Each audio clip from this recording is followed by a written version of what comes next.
প্রিয় দর্শকবৃন্দ, আমি আছি ছুরিকাটা গরুর হাটে। আমার সামনে 5টি এরে বাছুর দেখা যাচ্ছে, জার্সি এবং ফ্রিজিয়ান জাতের এরে বাছুর। আর এই বাছুরগুলোর মালিক যে এই হলো মূল মালিক, এই ভাই, আর এই এনার সহকারী, তাই না? মানে আপনারা মানে উনি আর আপনি কি বাগে ব্যবসা করেন না উনি আপনার সহকারী? আর একজন সহকারী। তাহলে ভাই, এই আজকের এই বাজার থেকে সঠিক যে বাজার দর সেটা কি আমার দর্শকদের জানানো যাবে? আপনি কি বলবেন? যাবে। আচ্ছা, ঠিক আছে, আপনি বলবেন সঠিক যে বাজার দরটা। হ্যাঁ, এই যে ইনি একজন ক্রেতা, উনি তো এটার দাম বলেছেন দেখলাম। আচ্ছা, এখন এই যে আপনার এই ফ্রিজিয়ান একটা বাছুর, এটা কত দাম চাচ্ছেন আপনি? 62। বেচার দাম কত? 62। আপনার দাম বলছেন কত? বলছেন হ্যাঁ কত? 56 বলছে। দর্শক, উনি 56 বলছে, আমরা 62,000 টাকার দাম চাইছে। তবে আমার মনে আর 2-1,000 টাকা হইলে বিক্রি করে দিতে পারে। হ্যাঁ, আচ্ছা, তারপরে ওই যে সাদা গরুটা, ওই পাশে ওটা কোন জাতের? মানে 100% খাঁটি ফ্রিজিয়ান, আর এটা হলো ক্রস, দুই রকমের ভেজাল। মানে একেবারে সাদা। আচ্ছা, এই গরুটা একটু ধরেন। আপনার এই বাছুরটা কত হলে বিক্রি করবেন বলেন? হ্যাঁ, এত বেশি কেন? 1 নম্বর মাল, যার কারণে এটা বেচার দাম কত? ওই 87।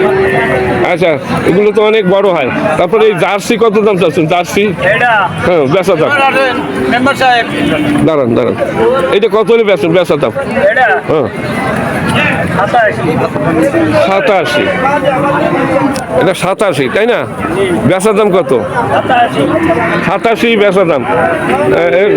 জার্সি জাতের একটা এরকম দর্শক 87,000 টাকা উনি দাম চাচ্ছে। হয়তো 80 তো নিচে বেচবে না, 80-র উপরে বিক্রি হবে। আচ্ছা, এই যে এইটাও তো বেচার না, এইটা কত দাম চাচ্ছে? 80। দর্শক, 80 করে দাম চাচ্ছে। এগুলো অনেক বড় হয়। আচ্ছা, আরেকটা আবার ফ্রিজিয়ান আছে, এইটা কত বেচছেন? হ্যাঁ, এত বেশি দাম না? বাজারে যে একটা অরিজিনাল যে দাম, অরিজিনাল ফ্রিজিয়ান। আচ্ছা, কয় মাস বয়স হয়েছে? 4 মাস, 4.5 মাস। এগুলো তো বলে অনেক 14-15 মণ মাংস আমি দেখেছি। আচ্ছা দর্শক, উনি এটার দাম চাচ্ছে। বিক্রি দাম কত? বিক্রি দাম বলবেন? হ্যাঁ, আচ্ছা, উনি বলছে ঠিক আছে, আপনি একটু দেন, আপনি বলে দেন। এই যে মূল মালিক ভাই, উনি ক্যামেরার সামনে মুখ দেখাইতে চায় না, ওনার সহকারী দেখাচ্ছে। আচ্ছা, আপনি দাম বলবেন আর উনি হ্যাঁ বলবে, আর কিছু না, সঠিক যে বাজার দর। আচ্ছা, এইটা কত হলে দিতে পারবেন? 85। ভাই বলছে 82 হলে দিতে পারবো। 82। হ্যাঁ, আচ্ছা, 82-র উপরে যাইতে হবে ভাই। 82 কেনা না? আচ্ছা, তাহলে 82-র উপরে দাম দিয়ে কিনতে হবে। আর এইটা আপনি বলেন দেখি, ভাই আমার সাথে আছে। এইটা হ্যাঁ, কত হলে দিতে পারবেন? ভাই উনি বলছেন যে 87 হলে দেওয়া যাবে। মানে এখন আপনারা তো 2-1,000 টাকা লাভ হলে গরু ছাড়েন। আচ্ছা, উনি 87 বলছে, আপনি বলেন যে কত হলে দিতে পারবেন? 85 কেনা? আচ্ছা, চলছে এটা 85 কেনা উনি বলতেছে।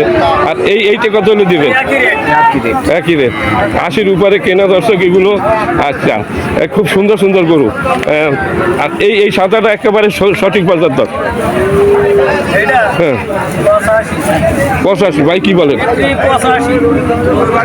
2-1,000 কম হলে মানে 80-র নিচে তো আর দিবেন না? 80-র নিচে দিবে না। আচ্ছা, আর এই যে ছোট সপ্তাহে যে ক্যাটরাটা, 60 হলে বেচা কেনা হবে দর্শক। এই যে এনার এখানে 5টি গরুর দাম আপনাদের দেখানো হলো, জানানো হলো। এই 5টি গরু যদি এই মুহূর্তে কেউ কেনে, আর কোরবানির বাকি আছে আর 5 মাস, কোরবানির হাটে যদি উঠায়, এই 5টি গরুতে কমপক্ষে 1 লাখ টাকা লাভ হবে। মানে ঠিক মতো খাওয়া দাওয়ার পরিশ্রম আছে। হ্যাঁ, এই গরুগুলো কোরবানির হাটে উঠলে, এই যে কালো যে গরু দুইটা, আর 5 মাস পর আর ঠিক মতো যদি এরা খাবার পায়, 1.5 লাখ টাকা এক একটার দাম হবে। তাতে কোনো সন্দেহ। হ্যাঁ, 1.5 লক্ষ ভুষা কাটে যায়। পোষা খাতে। হ্যাঁ এই জাত। আচ্ছা, তাহলে এই যে এর পূর্ণ বয়স যখন হবে তখন দাঁতা 2.5 বছরের নিচে তো আর দাঁতে না। হ্যাঁ, আচ্ছা। আর অনেক সময় দেখা যায় দাঁত ছাড়াও গরু অনেক বড় হয়, এই জাত তো সেই বড় জাত, তাই না?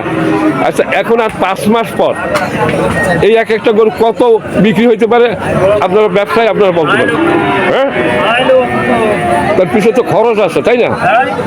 বর্তমানে তো মনে হয় প্রতিদিন 300 টাকা খরচা এক একটা পিছে। 300-400 টাকা করে খরচ। আর যত বড় হবে তত খরচ বাড়বে। আমি দেখেছি একেবারে মানে সর্বশেষ খরচ 10,000 টাকা মাসে, এইরকম দেখেছি, বললেন এক একটা গরুর পিছে, তাই না? দর্শক, এ হলো সুরিঘাটে গরুর হাট, জেলা যশোর এবং উপজেলা কেশবপুর, ইউনিয়ন হাসানপুর, বগা এই জায়গার নাম, আর হাটের নাম হলো আপনার সুরিঘাটে গরুর হাট। দর্শক, দারুণ একটা হাট। এই হাটটি প্রতি রবিবার বসে। এখানে দূর দূরান্ত থেকে, হ্যাঁ, রবিবার আর বৃহস্পতিবার। বৃহস্পতিবার কি এইরকম গরু আসে? এর সাথে কম না বেশি? বেশি আছে। তাহলে বৃহস্পতিবার আর রবিবার এই হাটটি বসে, প্রচুর পরিমাণ গরু এখানে আসে। দর্শক, আমি রবিবার আসি, আমি জানতাম না যে বৃহস্পতিবার এই হাটটি বসে, আমি আজকে জানলাম। আপনাদের এখানে হাসিল কত? 350। 350 টাকা হাসিল গরু প্রতি, ছোট বড় সব। দর্শক, খুবই সুন্দর একটা গরুর হাট। এই হাটটাও একেবারে ছোট না, মোটামুটি একটা ভালোই গরুর হাট। দর্শক, গরুটাই ঘুরি ঘুরি বাদাম বেচতেছে, ও লোকের তো আচ্ছা।